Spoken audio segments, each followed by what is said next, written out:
আসসালামু আলাইকুম। আজকে করব বিফ তেহারি। তেহারির মধ্যে কিছুটা আলু দেবো, এর জন্য প্রথমে আলুগুলোকে ভেজে নেব। এদিকে মরিচ পেঁয়াজ ভাজতে দিয়ে দিয়েছি। আলুটা ভাজা হয়ে গেলে তুলে রাখবো। মরিচ পেঁয়াজের মধ্যেই তেজপাত, এলাচ, দারচিনি, লং, জয়ফল, জয়ত্রী সব কিছু দিয়ে ভেজে নেব যাতে সুন্দর একটা গন্ধ আসে।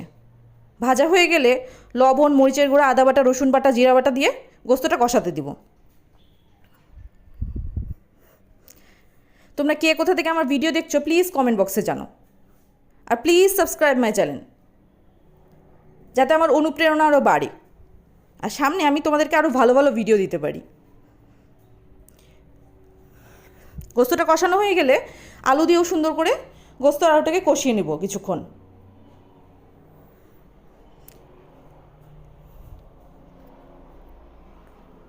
কষানো হয়ে গেলে পরিমাপ মতো পানি দিয়ে দিব গোস্তটা সিদ্ধ হওয়ার জন্য।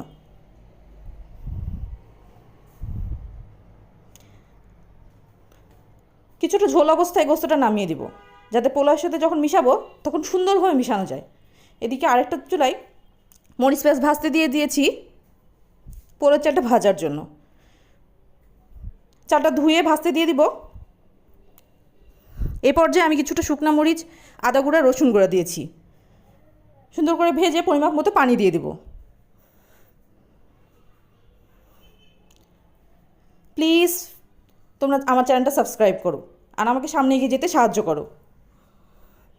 এখানে চালটা 70 থেকে 80% সিদ্ধ হয়ে গেলেই আমরা গরুর গোস্তটা চালের সাথে মিশিয়ে দিব। এই পর্যায়ে মিশালে তোমাদের নাড়তে সুবিধা হবে এবং পোলাওয়ের চালের সাথে গোস্তটা সুন্দর করে মিশে যাবে। কিছুক্ষণ দমে রাখবো। এই যে অনেকটা হয়ে আসছে আমার বিফ তেহারি। এ পর্যায়ে আমি কিছুটা ঘি দিয়ে দিব। ঘি দিয়ে আরও বেশ কিছুক্ষণ দমে রাখবো। সুন্দর করে নিয়ে নেব এখন।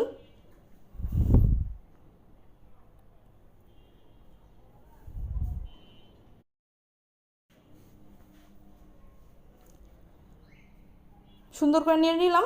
এখন কিছুক্ষণ দমে রাখবো। এই তো তৈরি হয়ে গেল আমাদের বিফ তেহারি।